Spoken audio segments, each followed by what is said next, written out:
YCP ఎమ్మెల్సీలకు హోంమంత్రి Vangalapudi Anitha శాసనమండలిలో mass warning ఇచ్చారు. YCP సభ్యులకు ధీటుగా సభలో అనిత సమాధానమిచ్చారు. అయితే మంత్రి అనిత వ్యాఖ్యలకు నిరసనగా వైసీపీ సభ్యులు వాకౌట్ చేశారు. ఆంధ్రప్రదేశ్ అసెంబ్లీ బడ్జెట్ సమావేశాలు సోమవారం ఉదయం 9 గంటలకు ప్రారంభమయ్యాయి. ప్రశ్నోత్తరాల సమయం కొనసాగుతోంది. అయితే శాసనమండలిలో మహిళల అత్యాచారాలపై వాడీవేడి చర్చ జరిగింది. ప్రశ్నోత్తరాల సమయంలో సభ్యుల మధ్య వాగ్వాదం మొదలైంది. ఈ విషయంపై హోంమంత్రి వంగలపూడి అనిత మాట్లాడుతూ ఏపీలో జగన్ ప్రభుత్వం కంటే ఈ 5 నెలల్లో క్రైమ్ రేటు తగ్గిందని మంత్రి అనిత అన్నారు. ఇప్పుడు వరకు లాస్ట్ క్రైమ్ అవనియండి, ఇప్పుడు జరుగుతున్న ఏ క్రైమ్ అయినా అధ్యక్ష, మనం జనరల్ గా కనుక నేను కేస్ స్టడీస్ కూడా చూశాను అధ్యక్ష. నేను హోమ్ మినిస్టర్ అయిన తర్వాత జరిగిన సంఘటనలకు సంబంధించి ప్రతి ఒక్క కేసుకి సంబంధించిన కేస్ స్టడీస్ కూడా మేము చూసుకున్నాం అధ్యక్ష. మేజర్ పార్ట్ గాంజాయి డ్రగ్స్ వాటిని బేస్ చేసుకుని అలాంటి వాళ్ళ పరిస్థితిలోని ఎక్కువగా జరిగిన పరిస్థితి అధ్యక్ష. 5 సంవత్సరాలు గాంజాయి మీద ఒక్క రివ్యూ చేశాడు అధ్యక్ష మాజీ ముఖ్యమంత్రి జగన్మోహన్ రెడ్డి. గాంజాయి మీద ఒక్క రివ్యూ అధ్యక్ష. ఈ రోజు గాంజాయిని అరికట్టడానికి దమ్మున్న నాయకుడు మా నాయకుడు గంజాయి నార్కోటిక్ టాస్క్ ఫోర్స్ ఈ రోజు తీసుకొచ్చారు అధ్యక్ష. 5 సంవత్సరాల్లో గంజాయి గురించి ఒక్కసారి కూడా మాట్లాడలేదు అధ్యక్ష.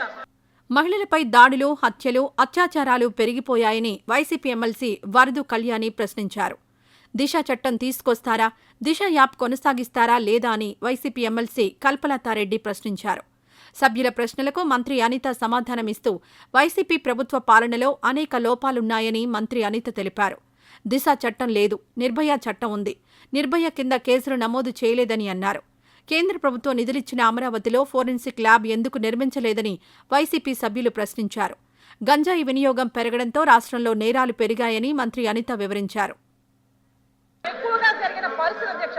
5 సంవత్సరాలు గాంజాయి మీద ఒక్క రివ్యూ చేశాడు అధ్యక్ష మాజీ ముఖ్యమంత్రి జగన్మోహన్ రెడ్డి. గాంజాయి మీద ఒక్క రివ్యూ అధ్యక్ష. ఈ రోజు గాంజాయిని అరికట్టడానికి దమ్మున్న నాయకుడు మా నాయకుడు గంజాయి నార్కోటిక్ టాస్క్ ఫోర్స్ ఈ రోజు తీసుకొచ్చారు అధ్యక్ష. 5 సంవత్సరాల్లో గంజాయి గురించి ఒక్కసారి కూడా మాట్లాడలేదు అధ్యక్ష. అయితే హోంమంత్రి అనిత వ్యాఖ్యలను వైసీపీ సభ్యులు అడ్డుకున్నారు. రాష్ట్రంలో లా అండ్ ఆర్డర్ ఫెయిల్ అయిందంటూ వైసీపీ నినాదాలు చేసింది. లా అండ్ ఆర్డర్ ఫెయిల్ కారణంతోనే నీలాంటి వారు సభకొస్తున్నారని దువ్వాడను ఉద్దేశించి మంత్రి అన్నారు. తన సమాధానం వినడానికి దమ్ము, ధైర్యం కావాలని మంత్రి అనిత అన్నారు. మంత్రి వ్యాఖ్యలకు నిరసనగా వైసీపీ సభ్యులు వాకౌట్ చేశారు. తర్వాత ప్రశ్నకు వైసీపీ సభ్యులు సభలోకొచ్చారు. ఈ వీడియో నచ్చితే లైక్ చేయండి. అలాగే మా ఛానల్ని ఫస్ట్ టైం కనుక చూస్తున్నట్టయితే ఇప్పుడే సబ్స్క్రైబ్ చేసుకుని పక్కనే ఉన్న గంట సింబల్ ని యాక్టివేట్ చేసుకోండి. అప్పుడే మేము పెట్టే ప్రతి వీడియో మీకు నోటిఫికేషన్ గా వస్తుంది. అలాగే ఈ వీడియో పూర్తిగా చూసినందుకు ధన్యవాదాలు.